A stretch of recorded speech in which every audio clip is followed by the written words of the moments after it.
Welcome back to I Did This Instead of Killing Myself, a stand-up comedy lifestyle podcast I host here. It's based in Greenville, South Carolina. My name is David Bakker. It's the week of October 3rd, 2021, and we have another exciting week of local comedy here. Before we get into today's episode, I wanted to quick say good luck to our very own Whitney Rayner. She was an earlier guest on this show, and she's one of the local comedians that we've all kind of become good friends with. She just moved to Los Angeles, so as of Saturday, she's officially not here anymore. She's going to be doing comedy out there, so good luck, Whitney. I'm sure she'll be doing some great things, and we're sad to see her go, but excited to see what she will be up to. And we'll try to have her on soon again via Zoom or something to just see how things are going out there. But moving forward, we do have a great guest today as well. Another very talented local female comedian, Christina Rose Yasi. She's one of my good friends here in Greenville. She always cracks me up. She is a theater girl. That was where she's, I think, first got her start on stage. She's extremely talented in theater, studied it at Bob Jones, and has a real passion for the theater. But that transitioned into a passion for stand-up comedy as well. And she realized that she's a natural at it. She's got a lot of good material about being single and in her 20s and wrestling with pursuing a dream, and also wrestling with her upbringing. And I kind of relate to that as well.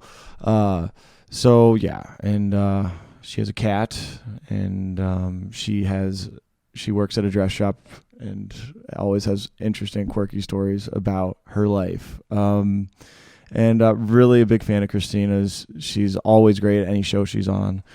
So I highly encourage you to check her out, and I really hope you enjoy our conversation. I think you will. All right, but before we get into the interview, here's what's going on in local comedy the week of October 3rd, 2021. So first we have our open mics at our usual open mics beginning tonight, Monday, or October 4th, I mean. Shit. Coffee Underground at 7 o'clock, hosted by Craig Holcomb, No Expectations Comedy. Be there a little before 7, free show.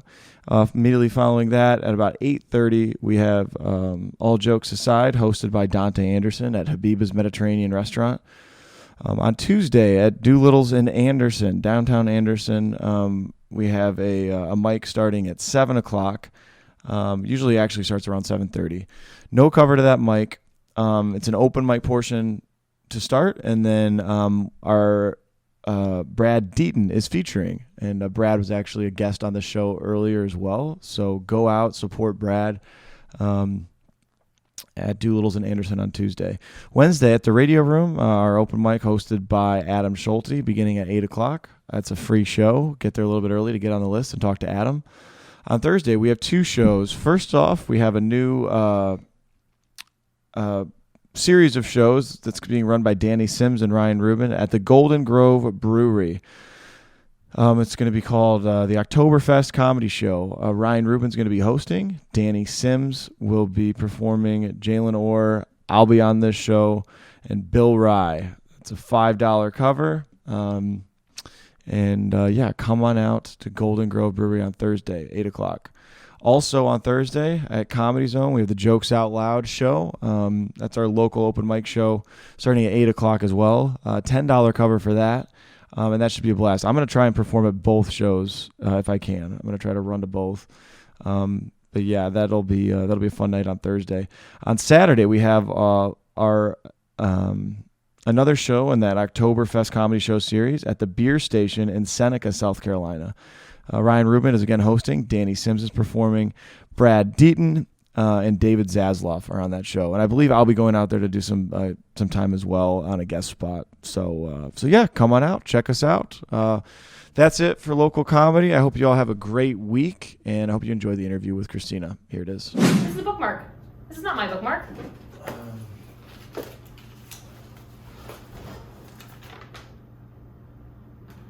the to-do list. Welcome to the show.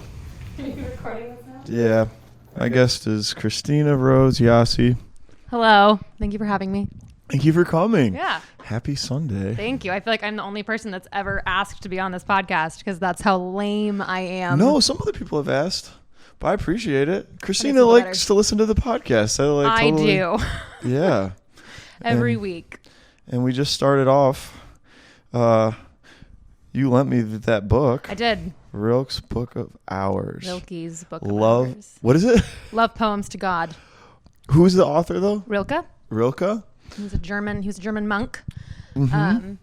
And he would write poems to God in the early hours when they would be like meditating and in moments of silence. Okay. Yeah. What inspired that book?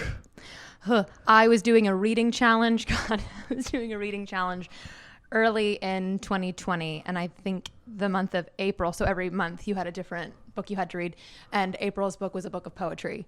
This was recent though? This was April last year. Okay. So in the throes of the pandemic, and this is such a long drawn out thing.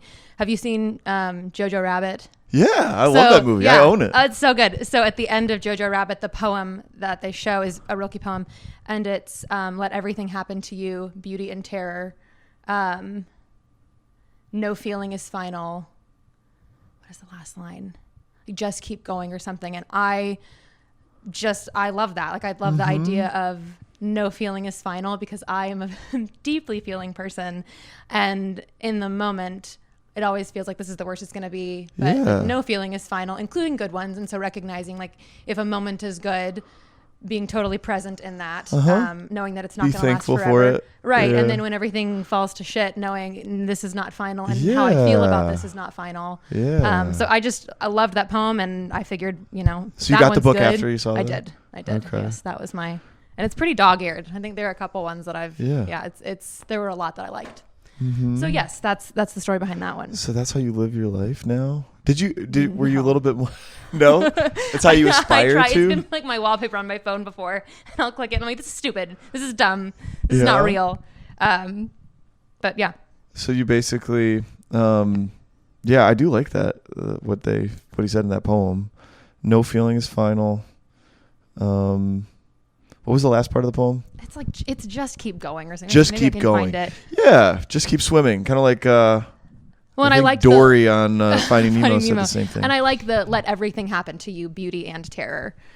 Just like be present. And this is going to turn into like a nerdy book podcast. One of my other favorite authors, Cheryl Strayed, she wrote Wild, and she's done a couple other like advice columns. She has a famous quote where she says, always put yourself in the way of beauty.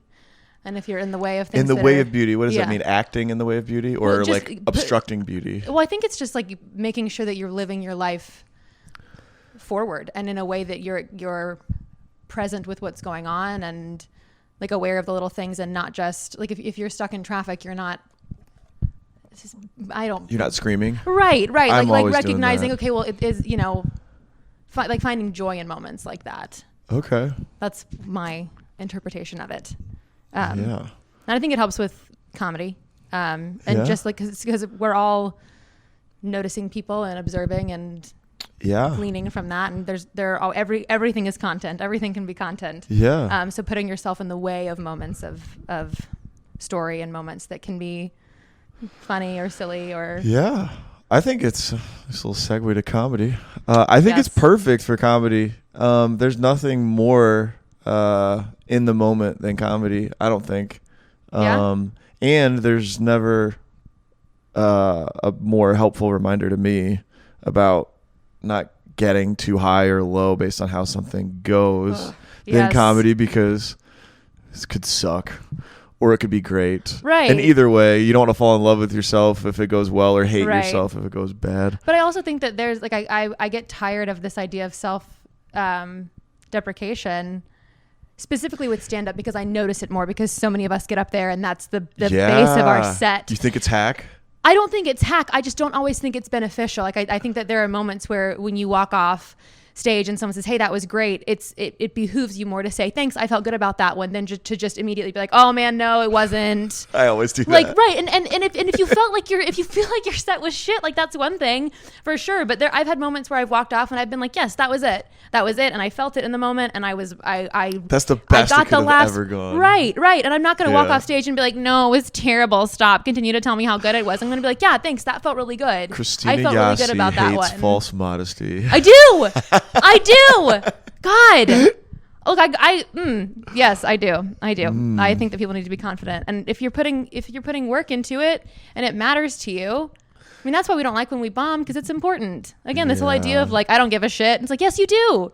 Yes, you do. Yeah. It matters greatly to you. I so care. Right. I don't know. I don't think apathy is interesting or attractive, and I don't think it serves Really? anybody. Apathy? Yeah. I thought girls liked apathy. Where in God's green earth did you hear that girls liked apathy? No, in the sense of like not caring, like being indifferent towards. I'm To still like single. Jim Halpert break the fourth wall. There's not a woman alive that doesn't want someone to care. We'll care about them. Well, I guess I'm talking more like the courtship phase of a dating situation. Like, if a guy is like constantly calling you and cares too much, you don't want him to care so much. You want him to have like his own life, his own stuff going on. I don't think that neediness and caring too much are the same. What is apathy? What's the definition of apathy? Not caring, right? Merriam-Webster would describe it. I am annoyed because I feel like all of your other podcasts have been so like intentional, and we're just I feel boring. I swear to God, this is exactly how they're supposed to go. Nerdy. Although you're the first person to look up something on a dictionary. Apathy. That's because I was homeschooled. Christina Yasi was Lack homeschooled? of interest, enthusiasm, or concern. So just to be clear, lack of concern. If we're going, no, lack of concern. That's lack the of part that interest. You just said that you think girls like apathy, and when apathy actually means a lack of interest in them. Yeah. You want a guy that isn't into you at first. That like, because then you know you could have him. There's no. No. Okay. Well, I don't. I want to be adored. No, you don't. Yes, I. What? No, you don't. Oh God. Well, eventually you don't want to be adored, but not early. Because then it doesn't feel appropriate. Like he doesn't even know you. No, and he's I adoring you already. People, That's that's misplaced adoration. Anyway, we can get off that. Fascinating. You could do a spin-off podcast on relationships. Riveting. Why is the book here? Because I'll let you borrow it. Why? Because we went out and I gave you a book. I'm just kidding. I let you borrow a book. That was so. I did start reading that book, and do you ever write your own poetry? No. No, you haven't. So again, I have never liked poetry. I feel like I'm more straightforward, and so when things are super layered and it's tons of metaphor, that's never spoken to me the same way that prose has. And I'm not good with rhymes. And it probably would be good for me to try and write it, just because I think the rhythm of poetry would aid in some of the rhythm of comedy and in joke writing. It might, yeah. So, but no, I've never written anything. Yeah. Not even when you were little? No. I didn't write much when I've kept a journal for most of my life. Okay. But I definitely was more of a coloring book child. Really? Than a poetry writing child. Did you write, did you do coloring books of like what was the subject of it? Was it like Barbies. Disney Barbies? Always Barbies. Okay. Just beautiful, skinny women. Yeah. Coloring their outfits. Yes. Do you feel differently about that now? I do. Oh boy, don't I? Yeah. No, I've really never put more thought into that at all than in this moment. And like, I guess animals. I would like color pictures of cats. Yeah. I don't know. You still love cats to this day. I do. I'm a proud cat mom. Yeah, Marshall. Yes, he's deaf. It's just us, and I love him. He's my little buddy. Yeah. My little friend. I love it. I think it's good to have something to take care of aside from myself. Yeah. It helps. Like I'm nowhere near the point of wanting or, going to have children anytime soon, if ever. But I think that it's good to have something else to take care of because it does I think it's made me less selfish. Yeah. Yeah. Like when he wakes me up in the middle of the night. For sure. How long have you had Marshall? A year. A year. I got him a year ago. Yep. So you got him during the pandemic? I did. I got him the week after my brother left for the Army because I had to replace Nick somehow. Yeah. And So and Marshall's been helpful with that? Yeah. Mm. Yeah. Very good. Did you feel like you sacrificed any of your personal life by having a cat? No, he's very self-sufficient. Yeah? I leave him alone for very long periods of time. Yeah. I feel like I have more separation anxiety than he does. I'm like, I miss him. I'm going to go home now. Yeah. But no, I'm never. Yeah, cats are easier than dogs, aren't they? They say that. I don't have to walk him. He poops in a box. Yeah. I've been thinking about getting a dog, but I'm worried. What kind of dog? I think it might be good for me. Well, I have a friend, Momo. Oh, yeah. Her dog Zara's Yeah. needing a home. You should take her. I thought she was going to keep her. Well, I'm still deciding this, so I don't know if I was gonna. Yeah, she's great. I just worry that I already am really selfish, and it would make me less selfish, but like it would just be a commitment. And I would feel guilty about not being able to give her attention. So get a cat. Get a cat? Yeah. Yeah. That's my advice. If you're not allergic, I think you should get one. I kind of like cats a lot more now than I used to. I They're used the to, like, when I best. was little, I would like traumatize the neighbor cats. Kind of. It's not surprising to me in the slightest. Not really traumatized, but like they would scratch and I would be like, but yeah, I think I like cats now. I think I understand them a little bit more. No, they're great. Like you can't go right up to them because like at a party or something, you can't. See, my cat's they'll very like run away social. from you. He'll jump on you. Oh, he will? Oh yes. No, he always wants to be around people, which is part of why I like him because he's weird. Okay. He's kind of like a dog. He plays fetch. He does? Yeah. Oh, It's that's very nice. Yeah. I feel like most cats though, when you approch them, they're like skeptical They of just you. want to be on their own terms. Just want to be on their own terms. They need time to get to know you. Right. It's because they're smart. Mm-hmm. Yeah. Anyway, I don't know if I'm gonna get a cat anytime soon. but yeah, Christina, Rose, Yasi. So Yes. you are a stand-up comic and an actress, and you have more of a heart for acting. Don't you? I don't know if I'm attributing that. It's a good question. What do you love more? I don't think that it's a matter of what I love more. There are elements I love about both of them. I think I'm more confident with stand-up. And it's funny. I went and I saw Nate Bargatze at the Peace Center this past week, and I was watching his feature and his opener. And the whole time I was watching them, I was like, I could do this. Like I would be totally comfortable playing. Because I've done theater and I've performed in venues not quite to that size, but I've performed for like a couple thousand people at a time. The space didn't bother me, and I was like, I could fill 5-10 minutes and get a crowd warm. And when I go and I see Broadway shows or touring productions, I sit there and I'm like, I could never do that. Who do I think I am? Interesting. Yeah. So the one you're closer to, you have more of a fear of like replicating, I guess. Like, I don't know where it comes from. I think that I get, because that's your world. Seeing the Broadway shows. I get way more in my head about theater than I do with comedy. And I think it's because theater feels more competitive to me because you walk in the room and Comedy's beneath you. No, not that at all. But I think that I should just learn how to take the confidence I bring to stand up into an audition room. I actually had a call back a couple weeks ago, and the director knows I do stand up, and she was like, great, Christina, can you reread that whole section like you're doing your stand up? And I was like, yes. Oh, interesting. So it was a fun note to get. But yeah, I think that I know I walk into an open mic and I confidently can say no one else in that room is going to have material anything like mine, or is going to have the same energy that I have. And I walk into an audition room and I'm like, okay, she looks like me and she looks totally different than me, and we're going for the same role. And so it's going to come down to what the director wants. And do I need to try to fit the mold, or do I need to try to be my own self, be like more myself? And I just get way more, I overthink it a whole lot more than I do with stand up. And I feel like I have more control with my comedy because it is 100% my content. So nobody's going to be able to say what I'm going to say Yeah. or do it the way that I do it. Yeah. But I love them both. And I'm excited to start being in theatrical productions again. Yeah. So we'll see.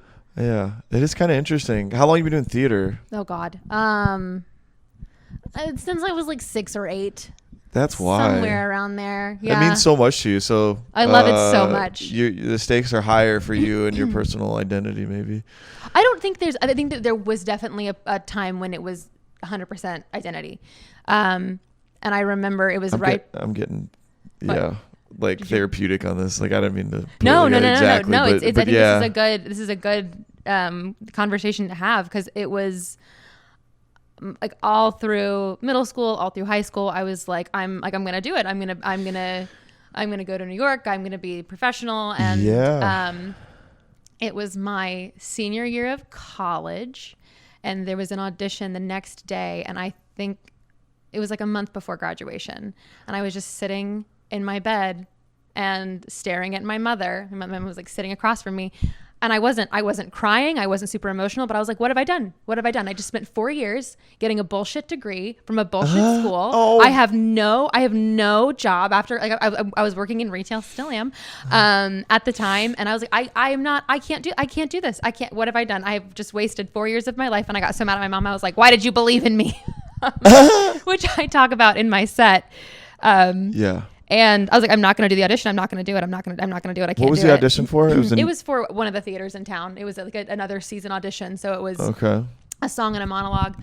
And then next day I was working, and then I was going to go to the audition, and I wasn't going to do it. I was like going to email and not do it. And my brother actually ended up printing out my headshot and my resume and drove it to where I was working at the time, and he was like, you're gonna do it, you're gonna do the audition. Oh, that's a good brother. Yeah. And because he was doing film stuff at the time, and he was like, look, if I'm gonna do it, you've got to do it. It's your same brother that's in the military, right? Yeah. Yes. He's dead to me now. Not really. Yeah. He's just better than I am, but it's fine. He's also funnier than I am, and I wish, like, every time he comes into town, I'm like, Nick, you should do an open mic. He's like, I won't do it. And I was like, no, but you should. And then I'm glad he doesn't, because he'd wipe the floor with me. Yeah. He's so funny. Oh. Yeah. Okay, so you had this like panic attack with your mom. Yes. But okay, so you went to Bob Jones and you majored in theater, right? Yes. That's my other claim to fame. You know, I don't think that's a bad thing. Like, I mean, I don't know. Like, is Bob Jones considered liberal arts as well as like it is. all the other connotations? Yes, it's liberal arts in I believe every major. Like, if you finish their 4-year program, regardless of what you major in, with all of the Bible classes you're forced to take, you get an automatic Bible minor. It's uncredited. Wait, really? Yeah. Okay. So I have an unofficial Bible minor. And a BA in theater. Yeah. And I sell clothes. That's okay though. I mean, I sell stuff. But yeah, it's a good. I went to a liberal arts school, and initially I thought all the degrees were kind of BS, but no, mine's a BA. I'm sorry. She's a comedian, so folks. So bad. Oh my God. Well, I used to have this thought about liberal arts, and I used to feel like, because I had friends that would go to state schools and they'd get normal sounding degrees. What did you major in? Economics. That's normal? Kind of, but it's pretty general. I mean, I picked one of the ones that... My degree is called theater arts. Still, though. Okay, here's the case I'll make for your degree or ours. Okay, I'm ready. Is the all of those technical sounding degrees that big state schools, I mean, they might qualify you a little bit more specifically for the job you're applying for out of school, but most jobs are going to need more education anyway. Totally. If like you're going to need a master's, if you're going to, so like, or you don't need the degree at all. You just need the degree. Most companies hire based on you having a degree, but you could interview for like anything with a theater major, like English major. Let me know if you find anything. No, you can. You can, as long as you know the people that you're interviewing with, or like you get in with them. Sure. Because I don't know. I think there's like a lot of really specific degrees that are stupid, easy, and a lot of companies would rather hire somebody who's at least, read about theater, wrote papers about theater, can think critically, can communicate. So I think liberal arts students are pretty badass. I don't know. I think if I could do it over again, I would at least take a gap year. Yeah. Yeah. Yeah. But coulda, shoulda, woulda. Well, Regrets yeah, not your worth life's it. basically over now. You're Honestly, 25. Almost 26. All next month. all downhill. No, man, I haven't even peaked yet. I'm ready. No, you got the whole. Yeah, you got everything ahead of you. Oh yeah. So okay. So you started doing stand up pretty recently after the Yeah, yes and no. I actually did my first open mic in 2018 at Chicora Alley, back when that was still a room. I was never living here when that was so room. that would be that was Kenny, and then like Chris Tadaro and R.A. Funny.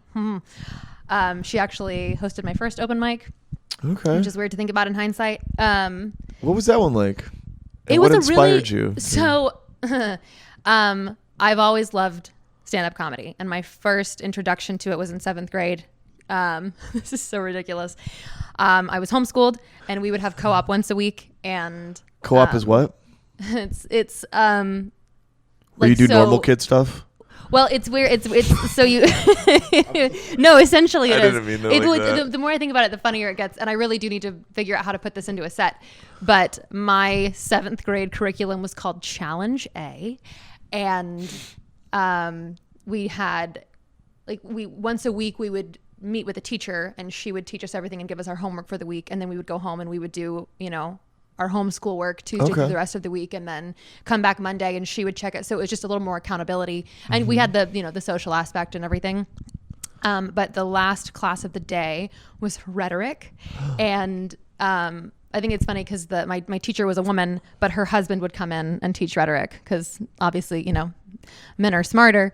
What? Why would the husband teach rhetoric? I have no idea. To this day, I've been thinking about this week. I don't know. And I also don't know why in my rhetoric class, he decided to give us an icebreaker with Brian Regan. And so he sat all of us little 7th graders down and showed us, it was the I Walked on the Moon bit. I think it's from his, the epitome of a hyperbole, like that special maybe. And we all loved it. Is that how you say it? A hyperbole is somebody his joke is in the special. It is epitome of a hyperbole is how you would actually say it. But his joke is the epitome of a hyperbole. Okay. Because the joke is that I assume he doesn't pronounce you never things mispronounce correctly. things. So I do. Right. I try not to because I Google everything. I was like, hyperbole. That must be the correct. No, it's hyperbole. But the joke, I assumed, yeah. The joke of his bit is the mispronunciation. I would have believed it if you would have. But all it is confidence. How does the joke go? I have Google it. I have no idea. I can't remember. The premise of what's funny about it? He's talking about how someone told him that he mispronounces things, or he mispronounces things and is too dramatic about things or something, and he says, "Isn't that just the epitome of a hyperbole?" Yeah, so it's a dad joke. I mean, it's a Brian Regan joke. I like that. But we were watching his I Walked on the Moon bit, and I just remembered it, and I remember is that the one how nobody's gonna remember the other guy? Yes, and he's trying to top other people's stories, and I memorized it, and I would quote it, and I started YouTubing him, and so I started watching Brian Regan and Tim Hawkins because Christianity, and I love Tim Hawkins. I think he's very smart, but I've always loved stand up, and I would memorize their sets basically, and then just at family functions riff on them, and I loved making my family laugh, and my dad is very Italian and very sarcastic, so that was kind of ingrained in me at a young age. And then I had a friend who was doing stand-up, and I went to see his show, and I was like, I could do this. And after I watched everybody, I went up and I walked on the stage and just kind of looked at the room, and I was like, I could totally do this. And so a month later, when I was in a tour at the time, and then when the tour ended, I literally we unloaded the van, I changed in my car, and I drove to the open mic. And I did a solid 5-minute set, and Chris Tadaro came up to me afterward, and he was like, "Was this legitimately your first mic?" And I was like, "Yeah, never done it before." And he was like, "Can you do a show next week?" So my second time doing stand up, I was booked. Oh my gosh! But then I for anybody listening, that's not how it normally works. You're one of those people. No, okay. No. That's a compliment.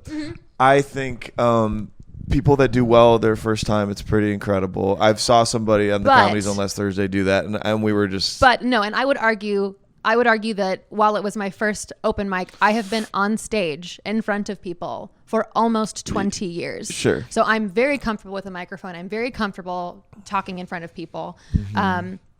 So I don't think that it's necessarily like, yes, I was very fortunate, and I will absolutely say that the right people were in the room. And again, like it's not like I'm a wildly successful comic either, but it wasn't just an overnight, you know, oh wow, you're just gifted. Like I have my bachelor's degree. Yeah. But then I took I don't remember, high, low. I don't know. I didn't win anything, but I graduated. I'm just kidding. I thought I didn't care enough. I'm sure it was good. I didn't care enough about my GPA, quite frankly. Yeah. You said something as earlier long as I kept my scholarships. about how you memorized, Brian Regan's act and other things. I'm sure you memorized and recited. What do you think it is about? Because you were 7th grade then. What do you think it is about a young person memorizing? Because I did the same thing. I don't know an answer, but like why? I think it has memorize and perform, recite, not even in front of people per se, but like in conversation with, because that's like, the most fun I have with.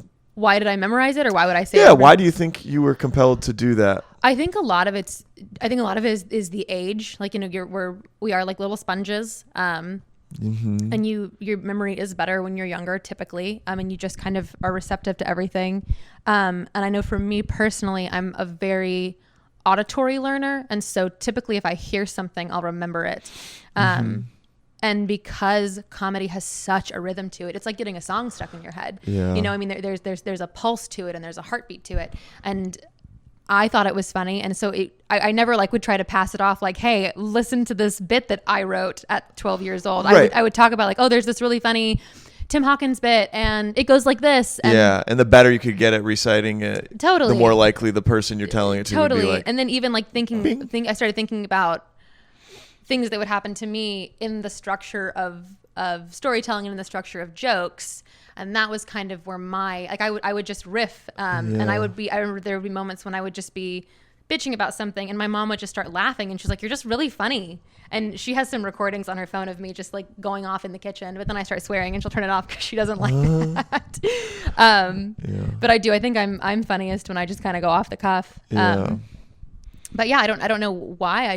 I've always performed. Even for as nervous as I get doing it, I've always like, you know. What do you like about performing?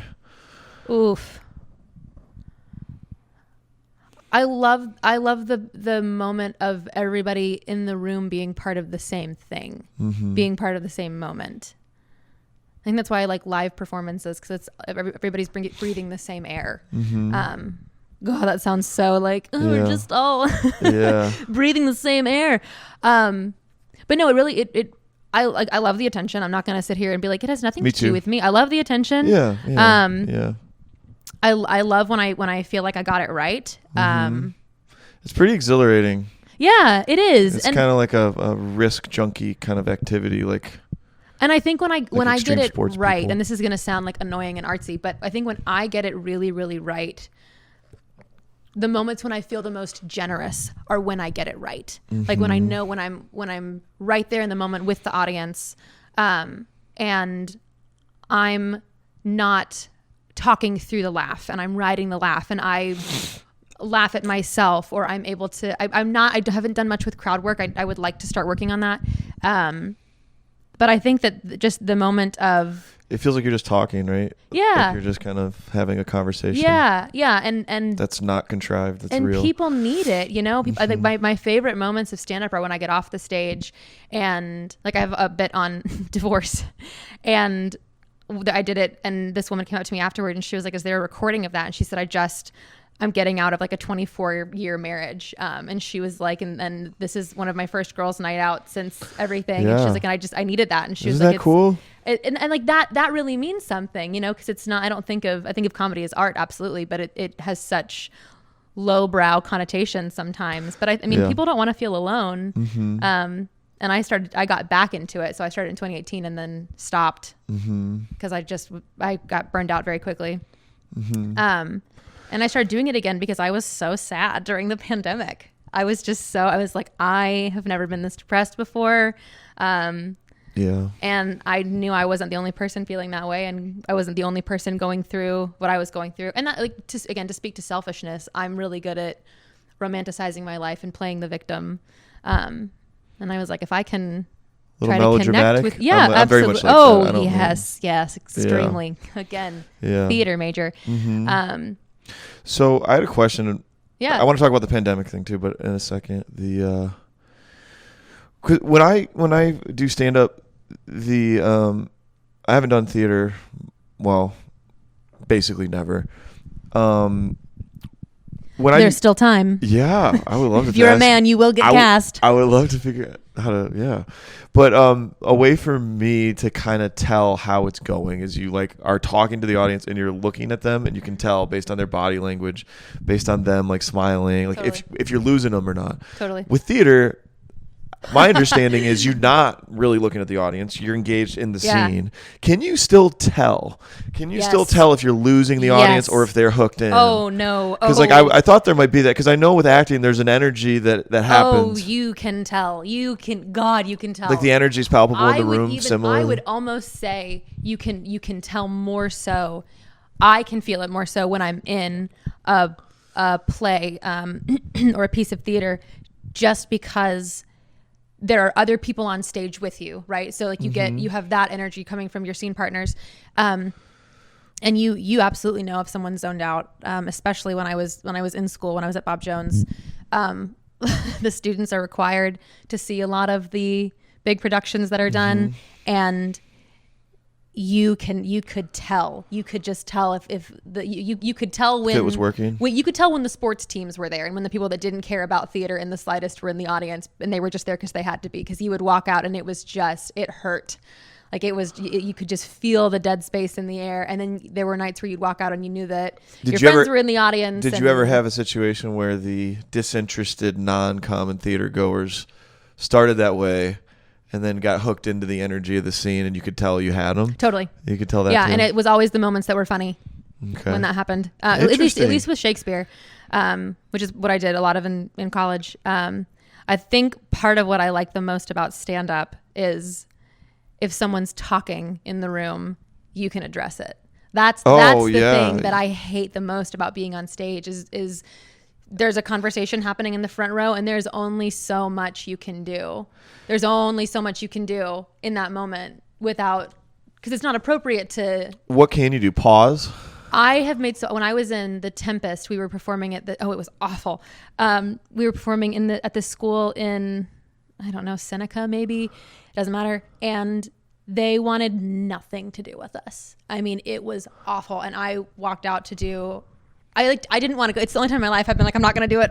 I won't do it. I won't go on stage. I'm not going to do it. Because they just weren't paying attention. They were so rowdy. They weren't listening. They were all talking. And I walked out and I just know, I can't remember what the line was, but I said it directly to a kid and I just stared at her until she knew that I was staring at her, and it quieted down a little bit. But then I hated giving it that much attention, and because she threw me, and I was like, these are high schoolers. I cared too much in that moment what they thought because I was so mad.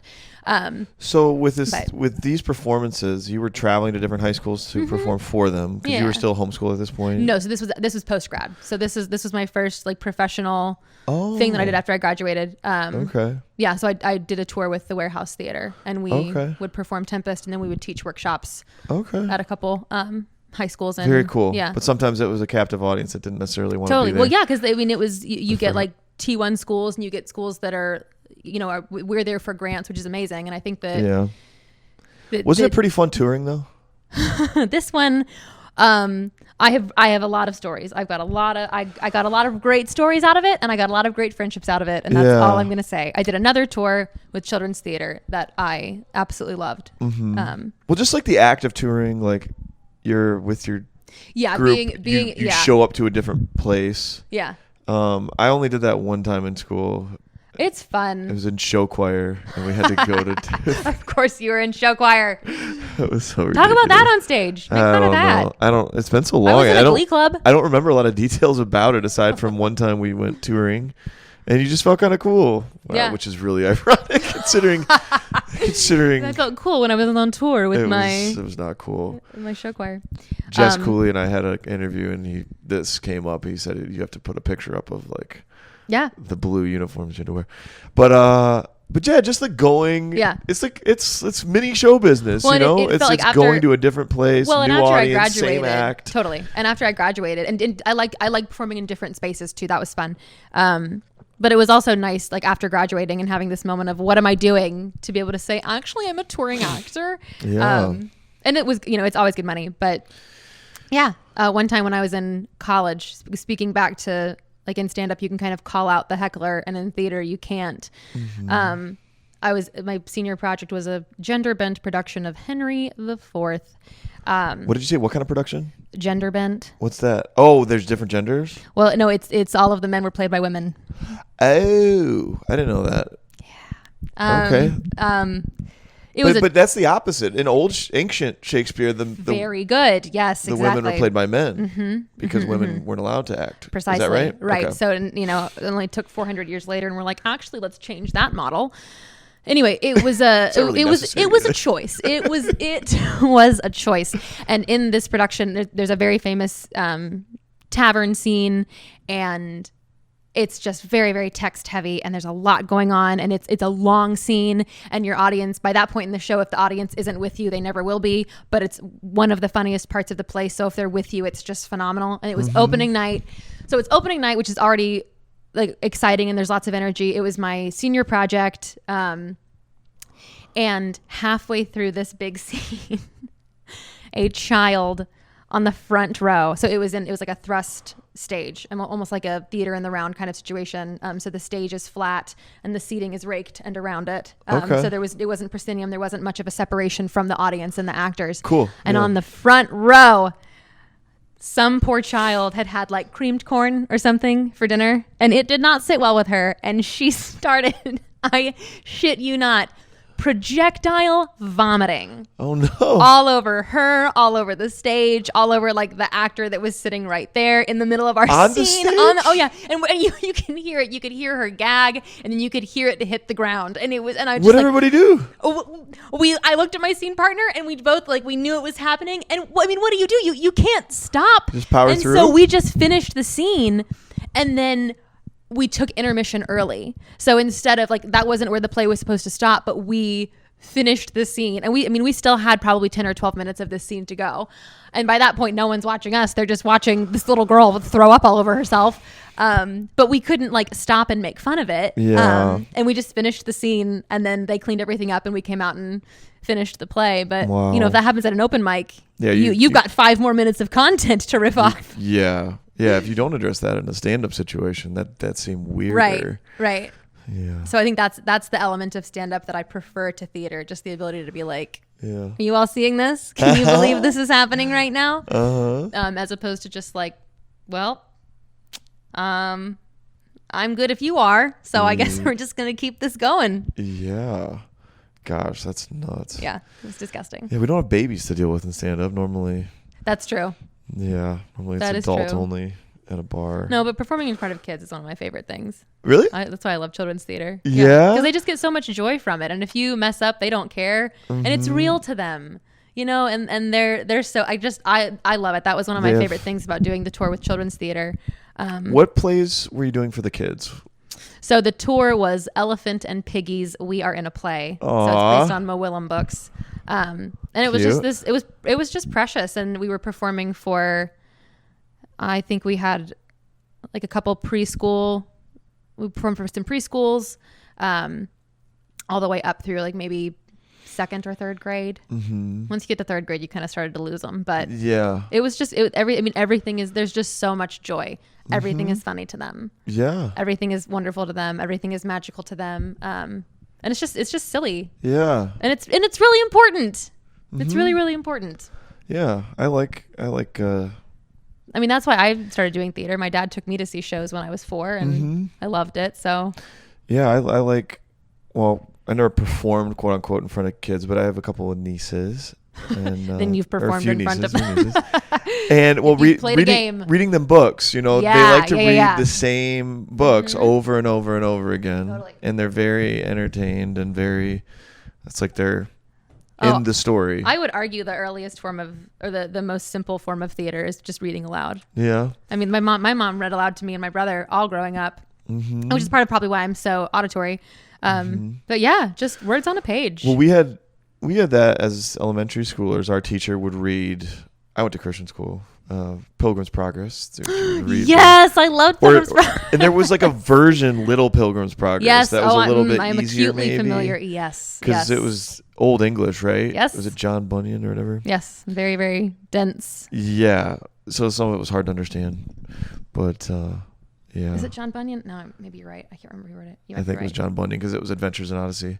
Did you ever listen to Adventures in Odyssey? Of course, I listened to Adventures in Odyssey. know- I would also memorize Adventures in Odyssey. Yeah. Like a freaking nerd. Connie, Eugene. Did you listen to Jonathan Park? Mr. Was that ever a Whitaker. thing that you? Jonathan Okay, Park. that's a Maybe. little too niche. You might have to Google that one. I don't Jonathan know. Park was a good one. Okay, let's see. I don't recognize the name, but It was a little. That's a little. Yeah, John Bunyan. You're right. you know, my parents just met the few of the voices from Adventures in Odyssey. They were in Holland. Oh my Apparently, they make God. new episodes too. I'm on an episode of Adventures in Odyssey. You are? Yeah, major flex. As an actress? As like an extra. So it was after 9/11. And my family, we went to Colorado for vacation. Colorado and- Springs. Yeah. And everything was closed. So it wasn't right after 9/11, but it was post 9/11. So a lot of the big attractions were closed. And if memory serves, I know a lot of like amusement parks were closed, like anything that had high rides, like roller coasters and things like that weren't open. And to make up for like some of the reservations we'd made, they said, well, why don't you come and be a studio like So is your for- voice on the episode? I mean, like, I think I'm like laughing at one point Oh, in no. like a town. I don't even know if I've heard the whole thing, but I know my brother and I are both in it at That's some point. awesome. But yeah, That's really cool. I have an uncredited uncredited cameo in Adventures in Odyssey. I love Adventures in Odyssey. We got introduced to that. Chick-fil-A was running a special, and they were giving out Yes. tapes as a part of their Happy Meal. Cassettes. Oh, I remember. Do you remember this? Oh, yes, I do. Yeah. You're not that much older than me. That was that was because we'd have to go on road trips from Wisconsin Did you to patch Michigan. the pirate? What's that? Did you do Patch the Pirate? No, what's that? Okay, I think that's more of a Bob Jones thing. I hated Patch the Pirate.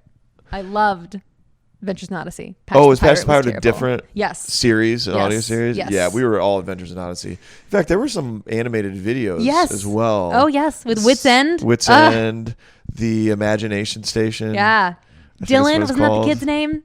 I'm not sure. It was. Sam. Yeah. I remember Sam had a hard time playing baseball one time, and So good. he had lacked confidence. Oh gosh, Wow. This is not that a good rabbit hole memory to go down. unlocked. Yeah. But yeah, that was really comforting for us. We would listen to it to go to bed. Yeah. It was yeah. Did you listen to the Chronicles of Narnia? Yes. Yeah, those are my favorite. There's old Chronicles of Narnia movies. Did you ever Those are watch? terrible. Yes, they're frightening with the puppets. I enjoyed them, but I didn't know any No. better. Like, there's not. Totally. We're not talking about the new Disney ones. We're Yeah. talking about None of this Walden Media crap. practical effect. Yeah. Horrifying. Man. Yeah. Wow, we were exposed to a lot of the same media growing up. We 'cause were that was what sheltered was from the kids- same things. Yeah, that's It's a why better we're- way to put it. That's why we're so dysfunctional. That's why we're now. so funny. Yeah, are we? I am. You're self-assured. I love it, and I agree. You are. I just, I have this whole self. But I still, I mean, whenever I'm writing something new, I'm like, is this funny? Is this funny? And then I just don't care, because at the end of the day, and I think this is, because of the nature of my performing background, if I can be entertaining, like, I will almost pick being entertaining over being funny. And I fully recognize, because most of my material is anecdotal, there's a lot of space between laughs for me, but I don't feel like I ever lose a room. I feel like when I'm there, I know how to be engaging, and I know how to bring the right kind of energy on stage to people who are at least listening to me, whether or not they're laughing. That's a good point. And it's, if I can master that, then I can work up to making my laughs a little bit closer together. That's a good point. That can help comics feel more confident Because there are so many riffing good through- writers. There are so many good writers in Greenville, and I just want to be like, no, like, just fix that. Just work on that timing because it's so good. There are just I've heard so many good jokes at open mics, and the Right. delivery's just not as strong as it could be. Well, yeah, like if you had the delivery piece of it, or the confidence, or just the tools of not losing a room, which could be learned in a public speaking class, honestly. You could maybe feel more confident and like, okay, I don't have the jokes all worked out, but I have this subject. Yeah. I'm going to go talk about this subject with this confidence and not panic when you're not getting a laugh every Totally. 15 seconds when And you're it's okay. supposed to. I mean, if people and don't then you'll laugh, they find it don't laugh, later, Yeah. And then you'll pick the parts people latch on to and expand on those, and then dump the parts they don't. But it always I always feel like I'm getting more laughs. And then I go back and I watch my set over and I'm like, oh, I didn't, that felt different to me on stage. It felt better or worse than the I always recording? feel better. I mean, it always feels better than it does when you watch it on your iPhone, you know? But again, I will feel like, oh, that show I felt like my audience was more engaged in that show, but I wasn't getting the laughs that I thought I was getting. And so just like taking note of that, not necessarily being like, oh, well, I guess it actually sucked. Just recognizing like, okay, so my audience was engaged and they were watching, but that's not, and also like, if I'm not telling a joke, I don't want them to laugh. And because again, a lot of my material does involve a lot of exposition. But it could be a little gem there you weren't expecting. Totally. Yeah, and when people laugh and I'm not expecting it, that's when I'm like, was that, you found that funny? Oh. I get excited when that happens. Oh, absolutely. If they laugh on the setup, I'm like, oh, great. They're going to really laugh on this next part. And then I feel like I layer my set. And so I have jokes in there that are just for me. And if someone laughs at those jokes, I'm like, you're my people. Yeah. You caught on. Yeah. So yeah. If I know the person, I find that to happen. Yeah. Like, I'll laugh at something that nobody else in the room laughs at, which I feel bad about doing. Oh no, I love it. To disrupt it, but like, no, I love it. Like sometimes Jeff Thompson, I love that guy. But he's getting a lot better. Not that he never, like, he's always been good, but sometimes his attitude of just apathy, which again, sure, like it's like, good evening, ladies and gentlemen. I'm just like, yeah. But I don't even think that I would argue that's not apathy. I would argue that that's just experience. It's settling into like his character too. Yeah, exactly. Yeah. Totally. Yeah. But anyway, where are we going with this? Look, I'm just along for the ride, man. Yeah. This started with poetry and I've Googled a couple things. Yeah. So you've seen The Marvelous Miss Maisel. You compared to her all the time.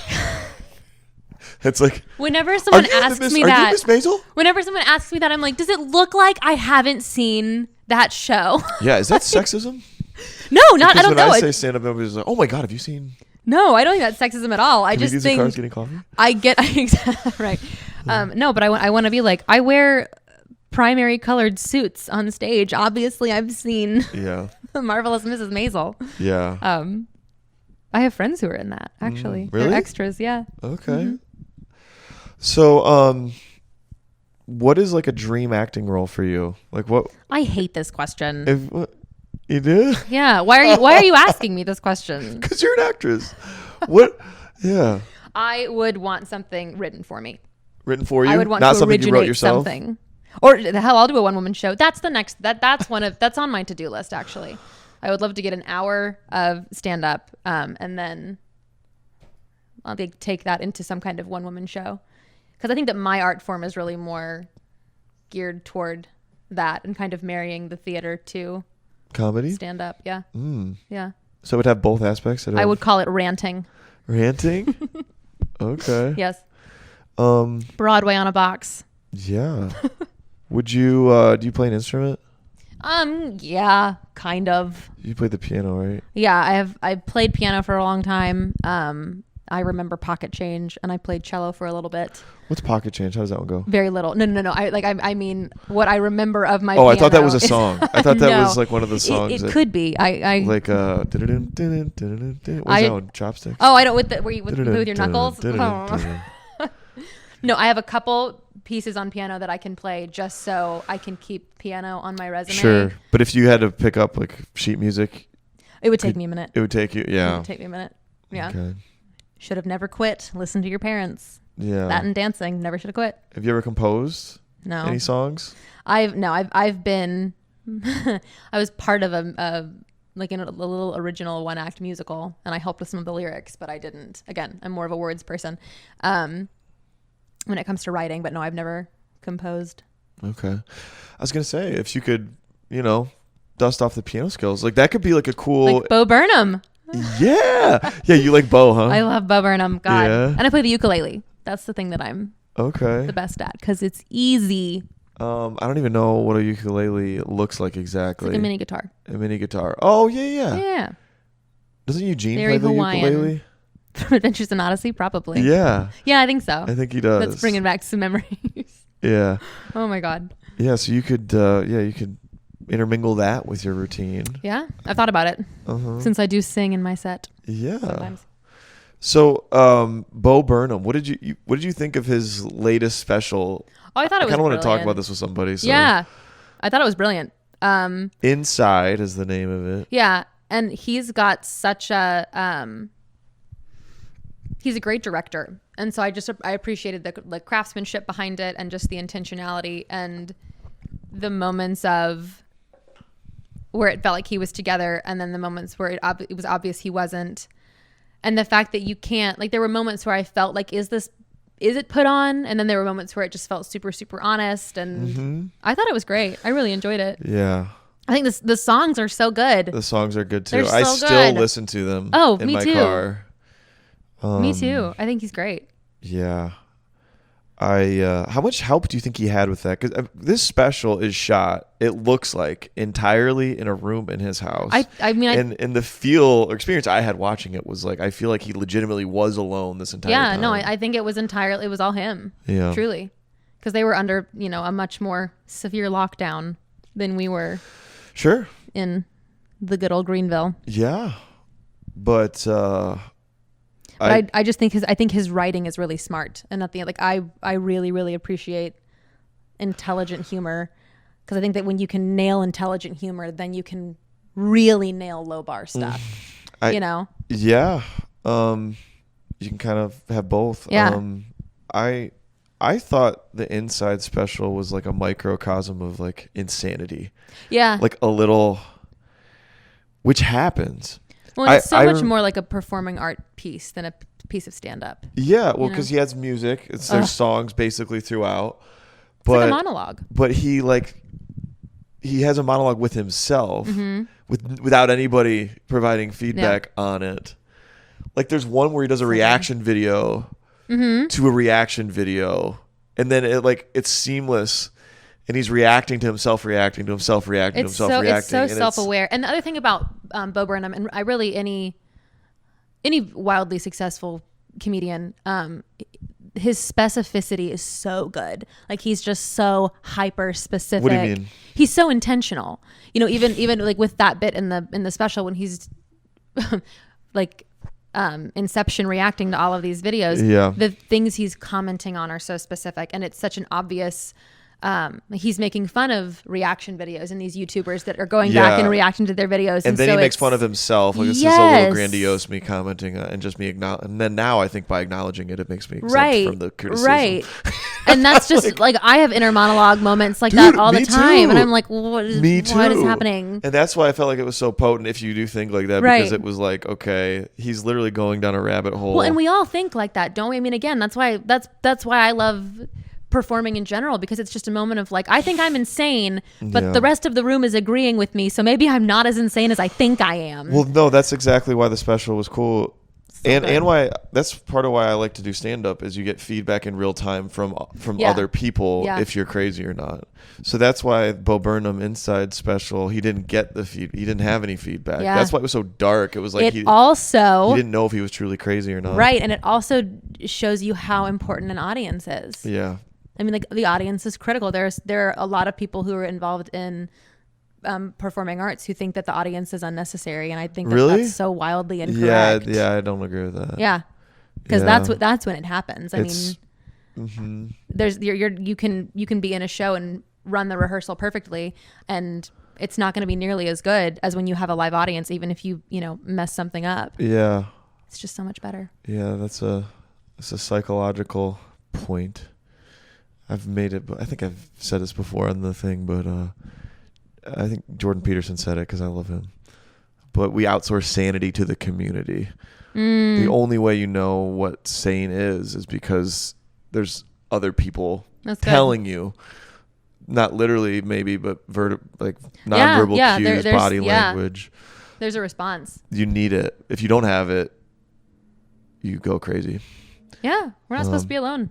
Yeah, that's another point for marriage. Not supposed to be alone. Marriage is back to our relationship podcast, ladies and gentlemen. Yeah. Well, that's a point in the favor of marriage too. It's like, if you stay single forever, that's a recipe for one form of insanity. Two brains are better than one. Although I guess a bad divorce could make you go insane too. You're thinking about that. You don't agree with that? I don't agree with that. I mean, like, I'm not anti like the establishment of marriage by any stretch, but I think that partnership is really important, but I think that relationship is more important, and you can find like, and again, I'm a relationship girl. I'm much happier when I have a partner and I have that, and I don't think that sounds desperate to say in the slightest, but I also don't want to I don't think it's fair to put all of like friendship and romance all in one person. I think that that's really, really dangerous, and that you just set yourself up for disappointment.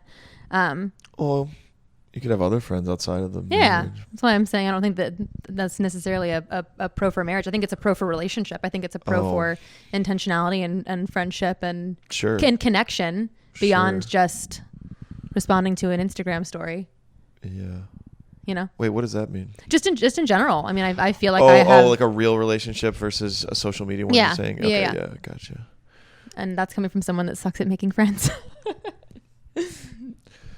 So if you want to be a friend, Christina's open for Yeah. I don't know. That was one of my favorite bits that Nate Bargatze's opener had, where he was talking about you can't make friends after 30, because when you're a kid you just say, hey, you want to come over and play? Like, you want to go get a drink? I mean, that's only fun, and then you just talk. I'm so awkward talking about this. Want to talk? Yeah, it is hard to make friends over 30. So hard to make friends. You should do stand-up comedy. I've made more friends doing stand-up. It's true. No, it's true. I've met some really wonderful people doing stand-up. That's some crazy people when I too. show up and I don't skip. Which I do a lot. Yeah, that's all right. So how was Nate Bargatze? This is one of the things you and I fundamentally disagree on. Oh, yes. Because I don't understand. I just don't like his comedy. That's totally fine. No, that's fair. First question, have you watched all of his specials? No. Okay. I've watched some old YouTube clips that are okay, where he looks pudgy.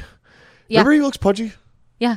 Because if you had watched his more recent specials, you would know he lost weight in the pandemic. He has. I'm gaining weight too. It's not good. It's okay. I made a clip. This is like talking about I made a clip of fat people, about America being too fat, and Chris Diorio was yeah. And he was like, and when he talked about that, and I kind of gave him crap, and then a couple people commented on the video like, you're putting on some weight too, and I don't believe in fat shaming. It's not fat shaming, but it's gonna make me appropriately. I don't know if I still have it in me to do fasting, but it's not healthy. I can't get fat. Okay, anyway, Nate Bargatze. Yes. So you liked him at the I do. show. I think what I like about Nate Bargatze is that I don't feel like he follows the structure that most comedians follow. Like, it's not a super easy, his setup joke is not as easy to chart and as easy to follow as other comedians. Were you laughing? Oh my God. And I was timing. Like, I would sit there and I would like do like my little second snaps. He was getting a laugh like every 6 seconds. I mean, it was, I cried. I was laughing so hard at one point. And I think what is so great about him is, like, when I do my stand-up, I don't write it out. I record myself saying it, and then I'll make notes of my transitions, and the transitions are like what my entire set hinges on. because that's the only way that I can remember. Like I will forget it. I will lose my place unless I can hit my transitions. Okay. And what I think is so interesting about him is he has such harsh transitions, and it doesn't feel like there's any rhyme or reason about how he gets from one thing to the next. I think his delivery is so bizarre, and I'm sure there's tons of thought that goes into it. But speaking back to specificity, I like to be intentional with the words that I say when I'm on stage, and he feels so loose with his language, and it still works. And I just think it's really, really smart. And that's my favorite thing about him is we get so in our heads with what's the right thing, and is this funny, and am I writing the joke correctly, and is this actually a joke, and what's my rhythm? And you think about Mark Normand and like the drum video where it's like it's so percussive. Yeah. And Nate Bargatze just takes all of that and is like, I'm just gonna talk about my stuff. It seems like he's just BSing and just talking. I think it's so good. I just think it's so good, and it's like killing you with. And even when it's not like a relatable situation, it's still funny. Like I just think he's really, really good. I think he's really good. See, I don't get it, so that's why. That's totally fine. I'm just sitting there, no, that's totally fine. Looking around, like it's also. I also like, and I understand there's a time and a place for dark humor, and I love Anthony Jeselnik, and I love dark comics. I don't love Jeselnik. See, I think he's really great, and I think he's brilliant, and I love his stage persona. I mean, he's pretty funny, but Nate Bargatze is just joyful, and at the end of the day, most of my material is very, down on myself and is a little bit dark. But I just like, if we're trying to make people laugh, we're trying to bring joy back into whatever corner of the planet that we're inhabiting. I just think that he does that really well, and keeping it not even clean. Just what does he talk about? What was his hour about? Was it a lot about he's got family? He talked about his family. He talks a lot about he talked a lot about his parents and how he was raised, and a little bit about the pandemic. He talked about his dog. He talked about. So just everyday stuff. It was just so good. He had a bit on training dogs and on his wife, but it never feels like I'm just the dumb husband and my wife is super smart, even though that's what he's saying in the bit. I just think it doesn't feel super stereotypical. It just feels really different. So he has that self-deprecation built in, though. Yeah, but it's so charming. I don't dislike self-deprivation. Is it deprivation? Being down on yourself. I thought that was incorrect. Maybe no, that's fine. No, please correct me. I don't mind being corrected at all. Get the dictionary out again? Yeah. No, it's not deprivation. That's being deprived. I've been saying the wrong thing the whole time. Deprecation. Self-deprecation. Self-deprecating. Well, I guess you're depriving yourself of the art. Well, no, I got it wrong. I got it wrong. It's actually I straight up wrong because misspoke. you're still the topic. No, it's self-deprecation. Self-deprivation would be you never talk about yourself ever. Yeah. Self-deprivation would be you talk about other things. You don't even use first-person pronouns. Nope, I said the wrong word. And there's part of the perfectionist. The perfectionist in me wants to totally re-record this entire podcast because re-record it? I've messed up. But no, it's good. See, I'm not that smart. I do mispronounce words and I do use them incorrectly, and we've proved it. No, it's okay. No, it's fine. I'm not going to lose sleep over it. I'm not going to lose sleep over it. Okay, that's good. But no, I don't dislike self-deprecation. When it's in a set. What I don't like is false modesty. That's probably a better way to say it. Okay. Speaking just as no, it wasn't that good. It's like, no, if you did a good job, you did a good job. And even if you don't think you did, if I do, like, take the compliment and just say, thank you so much. I appreciate it. Yeah. People can't take compliments. Right. Interesting. Have you ever met a really bad actor? Yes. Like really bad, but there was no way of telling them they were? Yes. How do you handle that? You just hope you don't get cast with them. Really? I mean, there was a guy in my program in college, and none of us know how to this day, we don't know how he graduated. And a group of us actually wanted to sit down and talk to the faculty about that. But, we had our diplomas, and it was like, what's, I think he works at a gas station. Is that now, a challenging thing about theater? Because there may be some room for interpretation as to how. Oh, there's room for interpretation, but there's also an obvious, like, you're not doing the work. Okay. But yeah. How does that, what is the work that needs to be done as a theater actor? Memorize your lines. Okay. Don't Rehearse phone it in. Yeah. Just, I don't know who said this, but I had a professor in college who would frequently, again, I have no idea where the quote's from, but he would say acting is the is the hardest easy thing.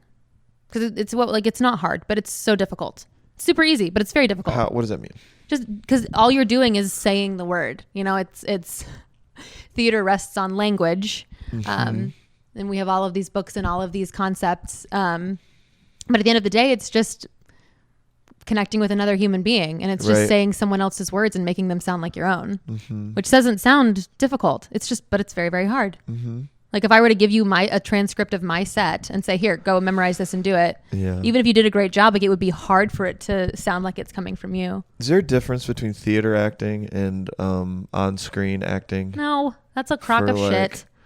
No, there's not. Okay, good. I'm glad there's not a difference, because that would really trip me out if there was a difference. I mean, it's obviously if you're performing in front of a camera, it's going to feel different than if you're performing in front of a giant room full of people. But fundamentally, the exchange of energy and like the moment between. It's all, and David Zaslav talked about this when he was here.